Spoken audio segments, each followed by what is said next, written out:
இது பீட்ரூட் சர்க்கரை போட்டு பண்ண பல்ப்பு. இது வந்து மில்க்கு.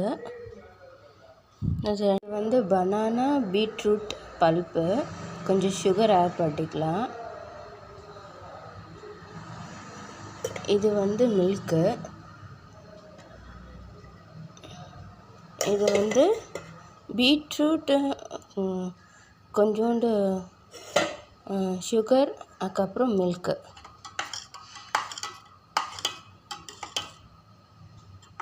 இதில் வேணால் சப்ஜா வேணுன்னா கொஞ்சம் ஊற வச்சு போட்டுக்கலாம். மோஸ்ட்லி ரோஸ் மில்க்குன்னா நான் இது தான் கொடுப்பேன்.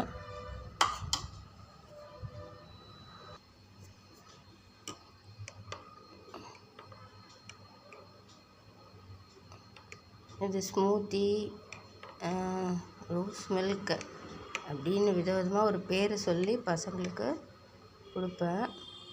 நீங்கள் வந்து பிடிச்சா வேக வச்சு போட்டுக்கலாம், இல்லாட்டி பச்சையாகவும் அரைச்சி ஜூஸ் மாதிரி கலந்து கொடுத்துக்கலாம்.